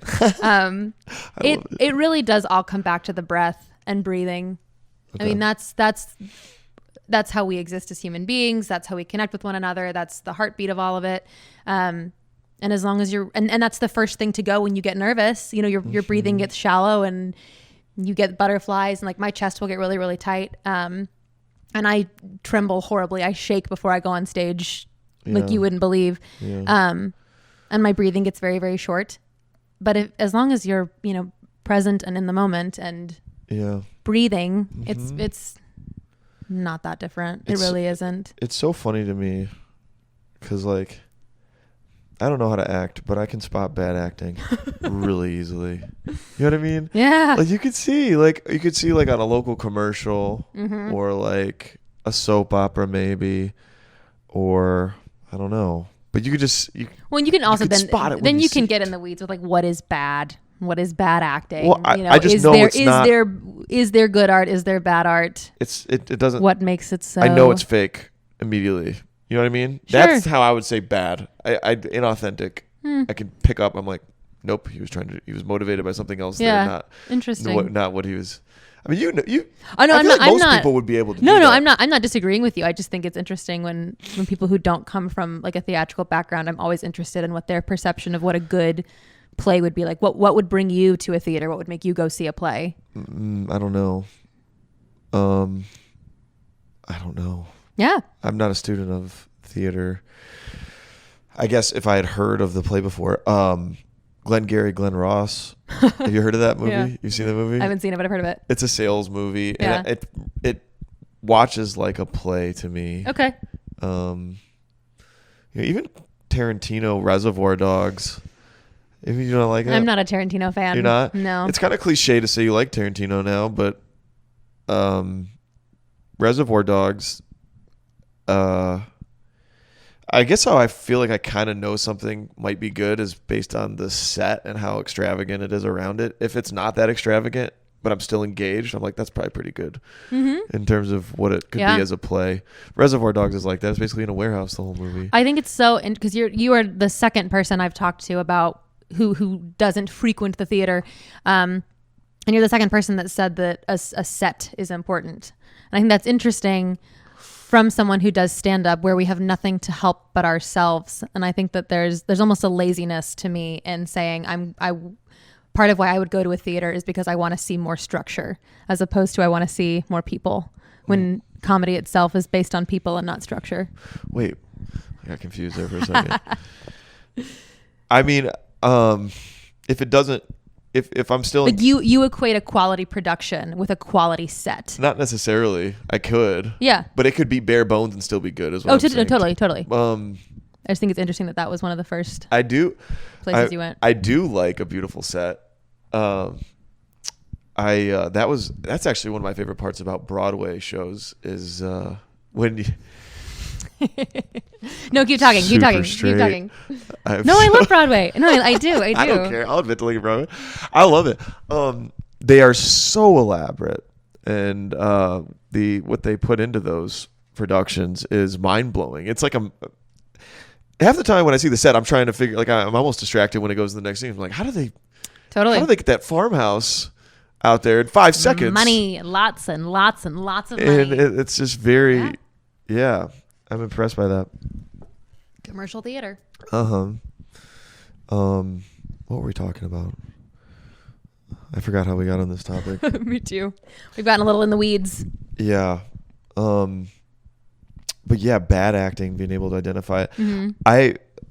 I noticed that when I tried to shoot myself for a couple of things, which cringy, but I tried for a couple of the pandemic videos. Like that was the first thing I had ever tried to do and I didn't have any actors. So like, it was just crap I did at home. Totally. Acting out jokes. Totally. And there were so many takes I did where I was like, oh, that's horrible.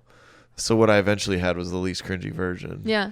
But I could tell when I was faking it versus when I was maybe more Totally. Relaxed even. Yeah. Yeah. And part of what helps that is short, quick takes that are just not long enough to be able to. Well, and there's like, again, with film, you do have the editing that helps you out a lot. Like I don't have a ton of experience with film acting. Yeah. So I'm sure there will be people who will disagree about me saying it's not that different than stage. But the editing always helps. Like I've had takes from like, I didn't feel great about that. And then once it's edited and in the whole of the piece, it's, you know, I feel really good about it. Would you ever self-produce any of your own things? Like write something like a film or Sure. Yeah. I mean, I would produce a one-woman show if I could get it written. Really? When I get it written, I'm going to do it. Okay. And you could produce it as Before a I'm stand-up 30. special, basically? I love the Mark Normand Out to Lunch. I would love to get an hour-long set filmed and just put online. A lot of comics are starting to do that. Yeah. They're Shane Gillis just published one. You know him? Yeah. Yeah, his was I really enjoyed his. And Joe List has done an hour. Sam Morrill. They're all just saying, screw it. Yeah. If we can't get selected by a Netflix. We've democratized media, you know, and we have TikTok and we have Instagram and we have all of these ways of making, like Vine back in the day, we have all of these ways of making our own content. And the biggest thing that gets in our way is ourselves. You know, like I won't make a TikTok because I'm too proud. Like I don't think it's going to be good, and I should just get over it and start. You should just start making stupid TikToks. Yeah, doing some of my bits on TikTok and just see what happens. Worked for Shelly, you know. Yeah, and she's great. Yeah, that's one of the big things. Yeah, that a lot of us struggle with is the I'd say self-doubt. But you just got to get out of your own way. And I used to be a lot better at that. Just going for stuff. Well, I used to be a lot less afraid of embarrassment, and I don't think I'm necessarily afraid of being embarrassed now, but I'm afraid of people thinking I'm stupid.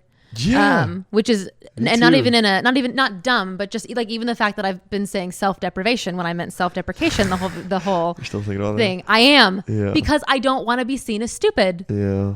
Like I like that people think I'm intellectual. I like that people think that I'm smart. And so I'm afraid of people thinking I'm stupid. That is probably the biggest thing that holds me back. Let go of that. I know. I'm in therapy to help with that too. Are you? Yeah. Therapy's so stupid. Is it stupid? It's stupid. What if your therapist watch this? She won't. She would probably break. She just clocks in and clocks probably out. break some kind of like she's not thing. Interested in no, I do. I love my therapist. It's just. Why is therapy stupid? Because at the end of the day, David, you're the one that has to make the change. Yeah, but what if you don't even know what change to make? You might listen. The therapist is not the one to tell you what the change needs to be. Really? Then what is? They're just there to listen? Yeah, essentially. Oh. And like, you know, mine tells me I should eat more. Really? So. Yeah. But yeah. Yeah. No, we know what's wrong with ourselves. We're just scared to do anything about it. That's true. Yeah. So you don't have a TikTok. I don't make them, but I have them so I can send them to other people. Yeah. Okay. I've thought about making a TikTok of my apartment because I'm very proud of it. You should start putting less scrutiny on the output and just make a bunch. I need to. I think part of what also holds me back is some of the stuff I want to talk about, a lot of it has to do with work and the people I work with, and I would just be afraid the wrong people would see it and it would be taken the wrong way. Yeah. which I should get Your- over. But The ladies you work with at the yes, shout out at my boutique. boutique. Yes. Yeah. So you have a passion for fashion as well as I don't know if passion is the word I would use. I like clothes. you like clothes. I've always liked clothes, and I'm really good at selling them. You're really good at selling them. Yeah, but I don't love it at all. Yeah. But It's your job for the time being. I am providing for my art right now. My art is not providing for me. That's okay. That's common. No, it's right? fine. You're early in your Exactly. career. Yeah, exactly. But they're all very supportive. They all want to come see me, which is nerve wracking. Yeah, I agree. I'm like, it's a different person than the one that you get for 8 hours a day, Yeah. ladies. Yeah. Huh. But yeah, Okay. that's what I do. Yeah, that's so do you have any plans in the immediate future to like up and move to New York City No. or go pursue theater? Did you ever have any like Of course. I was in New York a little bit, very briefly, for some conservatory training, and I think about this more than I should, because I don't like the idea of regret, but there are definitely things in my life that I will always wonder, what would have happened if one thing had gone differently. is this the regret? I mean, would this be the answer to that question? No, something you regret? no. I wish I had stayed. I wish I had not In New York? I think there are moments where I think if I could do it all over again, I would have stayed in New York and I wouldn't have come home and finished my degree. Okay. And I remember walking down 23rd on the phone with my brother after we'd had like an industry panel discussion with all of these people from equity and all of these people from. Wait, pause. So you went to New York in the middle of your undergrad? I went the summer before my senior year. Okay. So there was an option to stay and not finish your degree? Well, so my brother was coming up to see me for I was there for like 2 months, and my brother was coming up to see me for the last week because I was in like an off Broadway thing. And I called him and I was like, Nick, when you if you were to come up and you were to stay, I would stay. And I was like, I just met with all of these professionals in the industry. I know we could do this. I know you and I have what it takes. And I really believe that we could make this work. Wait, Nick, your brother? Mm-hmm. Yeah. So he was going to act too? He does film. Film. So directing, like camera work. Okay. God, we could have been so great. It's fine. You do have a little and I regret do. here. I think about it all the time. And he said there was one professor he had at the time, and he was like, I don't want to leave my professor high and dry.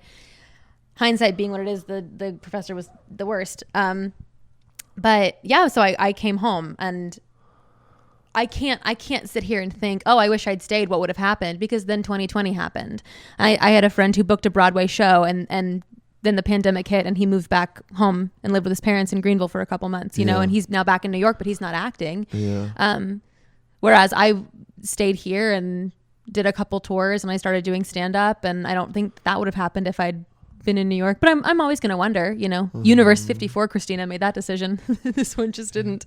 I don't think you'd ever regret not finishing and getting your degree. I mean, I don't know. I mean, I go back and forth on that one too, because I think, oh, I wish I'd gone to a different school, or I wish I had just stayed in New York. But again, the bulk of my set comes from where I got my undergrad, and the a huge piece of what makes me interesting is being who I am, having gotten my degree from Bob Jones. So I think I can confidently say now I wouldn't change it, but I will always wonder what would have happened. But that's not my biggest. I think my biggest regret in life would just be not telling people I cared about them when I should have told them. oh, Like, just whether that be family members, whether that be friends, like relationships, anything like that. Just we should tell people what they mean to us when we know what they mean to us, and not hold on to it for fear of rejection or fear of being stupid or whatever. yeah. So, Or fear of lovey-dovey yeah. kind of comments amongst, yeah. Yeah. I mean, and even just like among my friends, like I'm not good at voicing what my friends mean to me. Yeah. Yeah. I'll send them a meme, but Uh-huh. I'm not a very words forward person. So I do struggle with Yeah. telling people that. Yeah. Yeah, I kind of do too. I don't know. It's uncomfortable. Sometimes, yeah, we do have moments. Like my college football buddies, I remember when we left campus for the last time. Oof. We were like, I love you, man. Oh, Yeah. we were like, Yeah. Which idiot. Yeah. Don't discount that. Don't discredit that. Yeah, it is kind of cool though when you have those meaningful relationships and friendships, and it builds like with the time and experience you spend with these people. Like I feel that way about my brother. Like we don't say mushy I love you. Oh no, like, Nick and I don't either. Though. No, Nick and I we don't either. Just by how we are. We communicate in the various like tones of oof. That's kind of how it works. But it is nice to kind of have moments where you actually say it. Oh yeah. No, I don't. Nick and I don't hug. We didn't start hugging until he like left for the army, and I was like, well. Were you hugged as kids? Was it very affectionate upbringing? So my mom is super touchy, and my dad is not. Really? Okay. At all. And growing up, I was not at all. And my brother's much more physically affectionate than I was. And I think that I have softened as I've gotten older. But So you weren't that way either? No. Touchy? No. Yeah. And my mom like tried to come give me a hug, and I'm like, "What are you doing? What are you doing? Why are you all up on me? Why are you like this?" I'm so touchy. I've gotten touchier as I've gotten older. But with I don't come from a hugger family. Yeah. And it's funny, I'll be in like groups of people, and someone will come into the group and like give everybody a hug, and they get to me, I just don't give off hug me energy. And they just won't. Like, and I'm like, I mean, this is fine. Yeah. So the pandemic was good for me. The social distancing worked out well for me. Really? Yeah, that no was like a welcome change. Yeah. Bump elbows. I think I freak out the other guy comics sometimes too, because I was always like, I love being hugged. What's up, bro? Like, no, I love being hugged. Like, hey, I'm not gonna initiate it. No. And I just don't give off that That's all right. vibe. I'm like a porcupine. Mm-hmm. I'm a little prickly. Yeah. What's the best piece of advice you ever received? My mom always says, if she listens to this, I guarantee you she's gonna get like choked up at this moment. My mom always says, just do the next right thing. And I think about that. And I have that like written down in my planner because I have a real planner, and on like sticky notes and stuff in my apartment. I think about that a lot. And it goes back to what I was saying at the beginning with the Rilke quote, just like no feeling is final. And I overthink things, and no mistakes final either. Is that part of what that quote means? I think because if you did a wrong thing, just do the next thing, right? Yeah. God, I mean, we all make lots of mistakes. But I think for me, just do the next right thing is even if it turns out to be the wrong thing. Like if the intent is to do the right thing, if the intent is not to hurt somebody, if the intent is to protect someone, or like you can't control the outcome. All you can control is the action. And you just have to keep doing whatever the next thing is, and do whatever that next thing is, just do that right.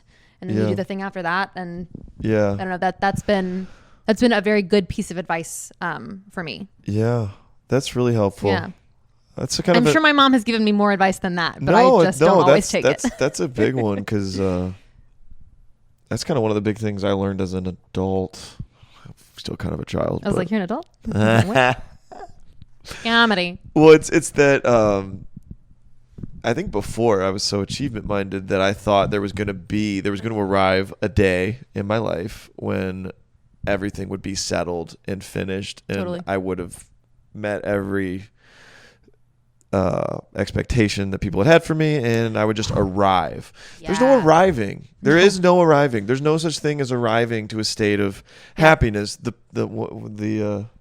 You are just in a continual doing the next thing, and that's where the will to even continue comes from, is doing it. Yeah.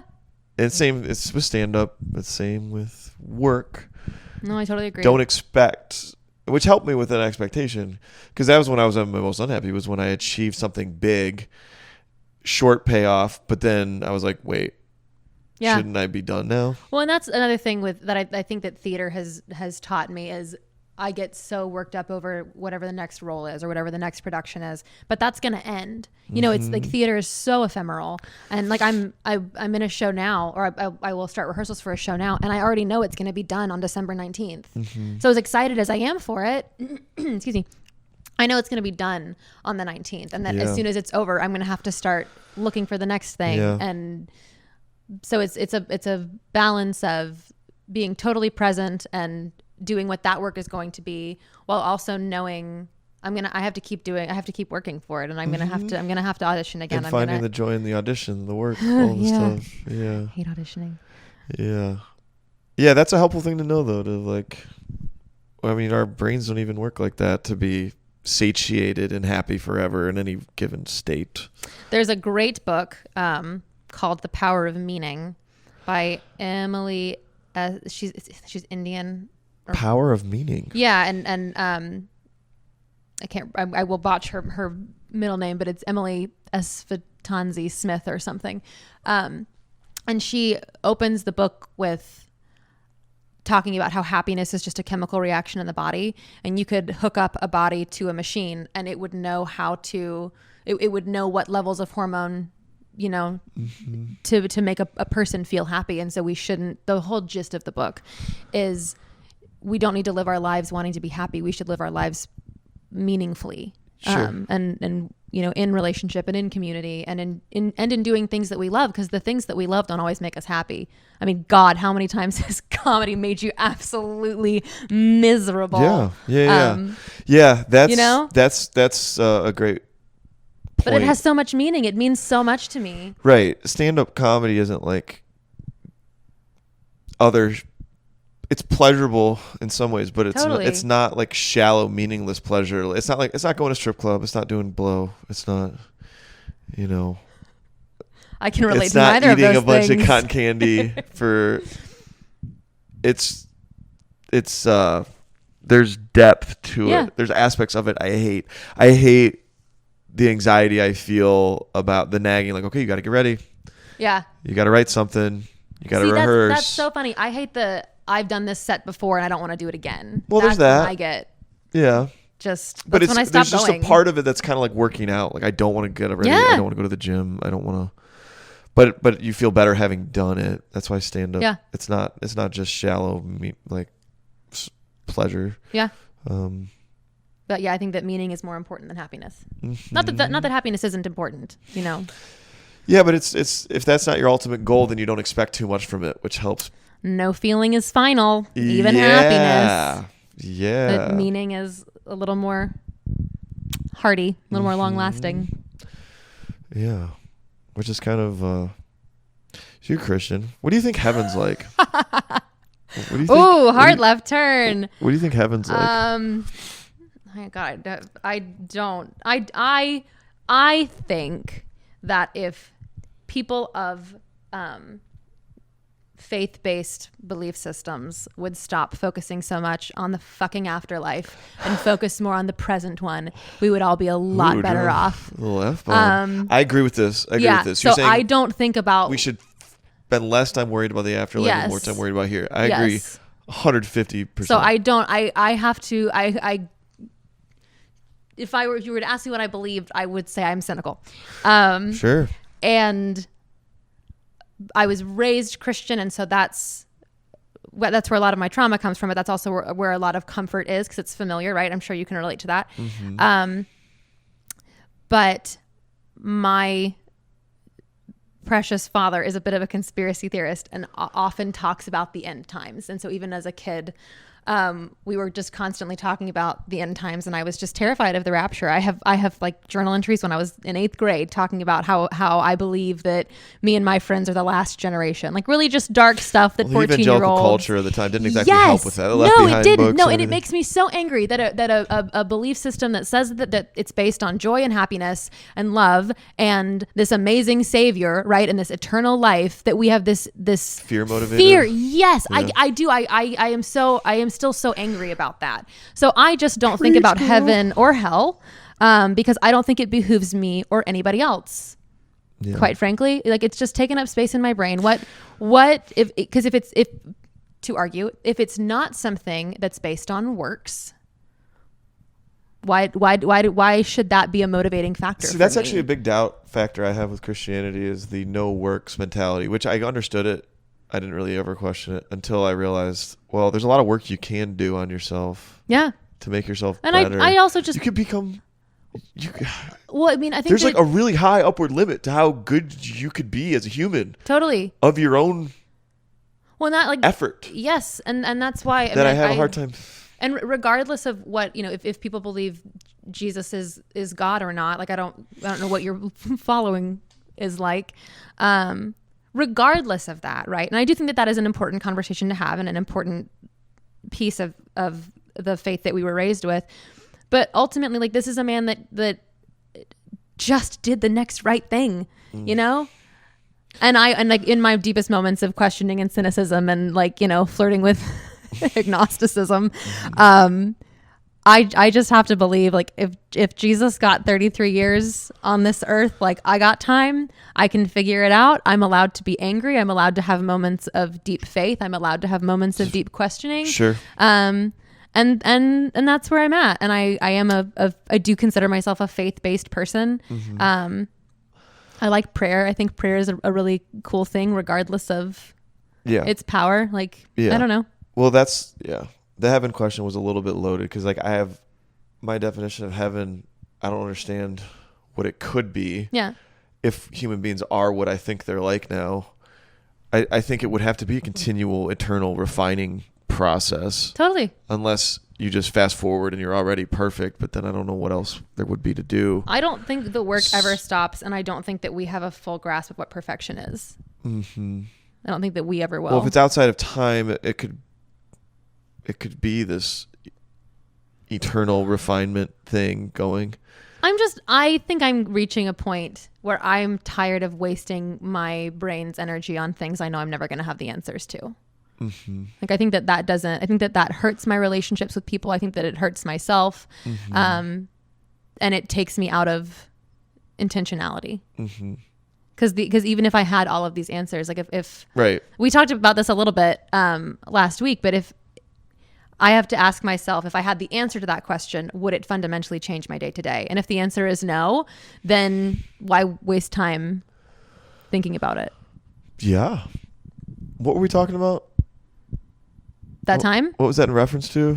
At the pool. The pool? Yeah. Oh, yeah. Yeah. With everybody. But I can't remember. When me and Whitney were just like roasting you. Yeah, probably. But I forget what question had been posed that was not important. I think we were talking about God. Oh, okay. Okay. Not that God's God's not important. Casual pool party conversation. Yeah, cool. Yeah. Tell me you're an INFJ. Interessante. Yes. So yeah.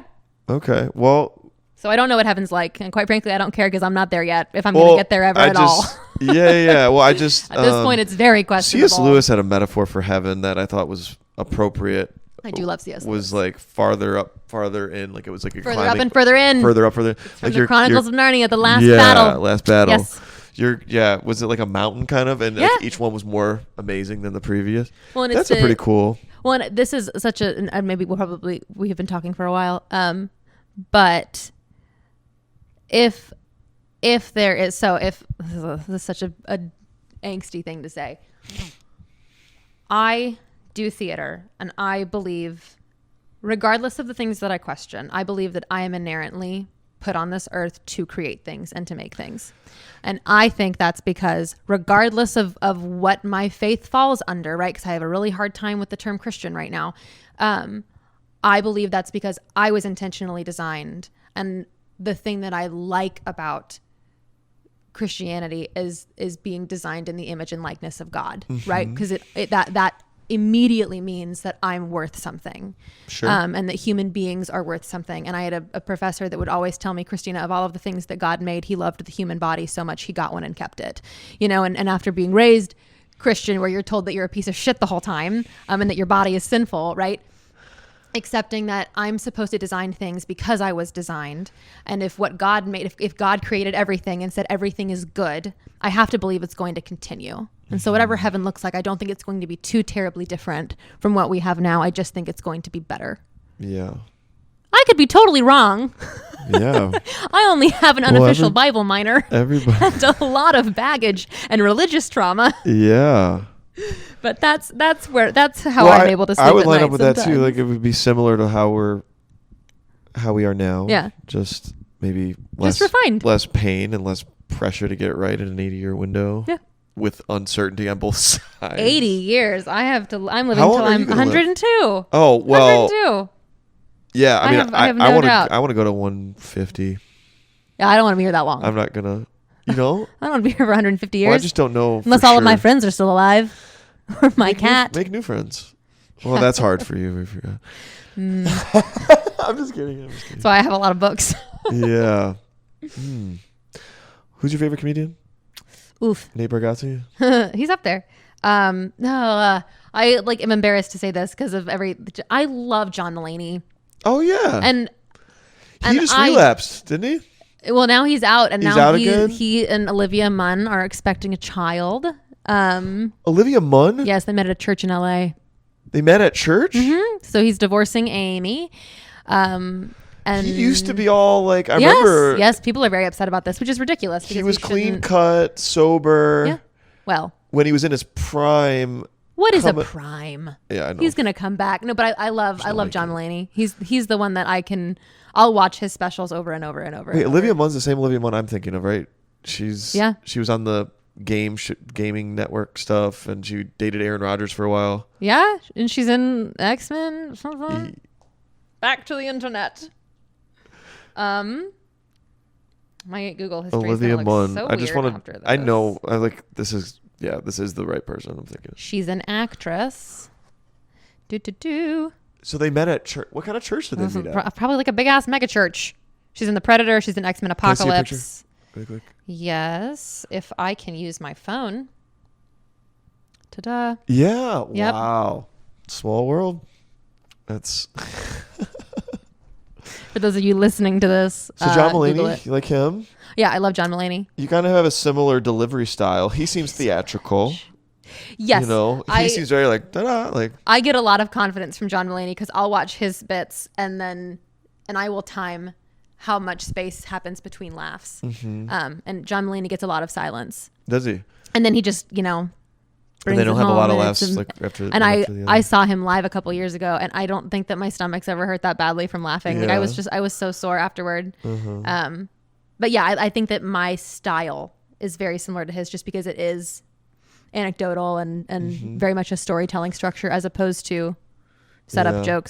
My favorite thing of his is his Bill Clinton joke. Oh my gosh, it's so good. I don't know, Fraz. All of his, all of his stuff is so good. All of it's so Mr. Bill good. Clinton. I think he does like little kids impressions too. Like, wow. Yes, Like, yeah, and yeah, I have very a couple silly, moments very where goofy. he's very silly. Have you seen Oh Hello? Is that one of his hours? So it's a 2-man show with John Mulaney and Nick Kroll. Oh my It gosh. is my favorite thing. I would watch have that. watched it. I cannot tell you how many times. That's probably my favorite. That's the hybrid of like theater and comedy for me. I just think it's I like Nick perfect. Kroll. Nick Kroll is absurd. Nick Kroll is just. I want to meet him so badly. He'd be one of my, like, if you could go to lunch with anybody, people, Nick Kroll would be one of them. Wow. Yeah. I've tweeted Nick Kroll. And I've tagged him in things on Did he Instagram. tweet you back? Oh, of course not. No. No. Before Nick left for the military, I was trying to get him to repost a picture of Nick when Nick was a kid because of Big Mouth. You were whoring out your brother's work. military service to get a retweet from Nick. Absolutely. Absolutely. Whatever it takes. Yeah. Yeah. I That's great. told Nick, this is dark, so I'm sorry. One of the Milo Ventimiglia, who's on This Is Us, and he was also on Gilmore Girls. He was at the base that Nick's at in North Carolina, and I asked Nick, I was like, why was he there? And he goes, oh, he was here for the Gold Star families.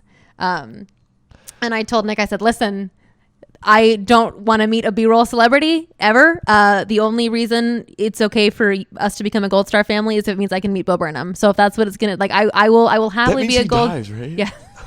So it's like I said, it's dark. It's dark. But can you just imagine, like, you lose your son, your brother, whatever, in combat, and you get like a B-roll ABC Family Star? Like, I'm sorry for your loss. I think that's so ridiculous. Yeah. I think that's so stupid. Did any of the families like tell off the celebrity? Oh, like, no, this does not no. bring back No. my child. No, Like- I'm sure he has some. I mean, I love my love intimately. Don't misunderstand me. Yeah, is that a douchey thing for celebrities to be like, oh, well, my Well, presence should surely help I don't know this. if he has like. I don't know enough about this person to really be roasting him, but he's not going to listen to this. Maybe he will. Who knows? But I'm sure he has some kind of like military affiliation. You know, and it's not just like a Make-A-Wish thing. Okay, gotcha. I have no idea, but Like the family loves this person. yeah, maybe. Okay. Who knows? Who knows? But I just thought that was funny. Yeah, that's interesting. Like, is it always an a-hole move for We celebrity all to visit children in grieve the hospital? differently. Like, Doesn't Bill have a joke about that? Meeting the Avengers in the hospital? yeah, he gets cancer in the joke Yeah. In the joke. from a radioactive spider. He's good. He's very good. good. He's very good. Well, yeah. Is there anything else you want to talk about? I'm good. We've I am good, I think. okay. Well, before we go, promote your stuff. Any shows or your personal social media, everything. So my personal social media is Christina Rose Yasi on all platforms. And as I say in my bit, my initials spell cry. So if you can't remember all 3 names, Sad girl. it'll pop up. Yeah. And I have a show in, I don't know when this is going to be released, but there is a show happening on September 18th. At May the not be in time for Greer that, but- Performing Arts Center. Well, then it will have already happened, and I'm sorry all of you missed it. Yeah, no, it won't be up by then. But yeah, I'm working on some stuff. So Okay. just keep hitting the open mics. Yeah, you can catch her around town at the open Yeah. mics. But Or my Instagram is where I promote most of the stuff I do. book shows, Yeah. all that stuff. And I'm going to Do you have start Twitter? hosting. I do have Twitter. Yeah. Okay. Yeah. I don't tweet as often as I used to. Yeah. Yes. And you're gonna start hosting, you said? Mm-hmm. Where? Radio Room, I think. Radio Room? Yeah. Oh, heck I yeah. got, what was it? Inducted. Okay. Yes. Yeah, I think Adam's now looking for people to kind of step in and host from time to time. So. Yeah. Well, that'll be exciting. So Well, stay tuned. yeah. All right. Well, thank you so much for coming Thanks for on. having me. All right. We'll have to have you on again, I think. Self-deprivation. Self-deprivation. Deprecation, Christina. Damn it. All right. Thanks for listening, guys. See you next time.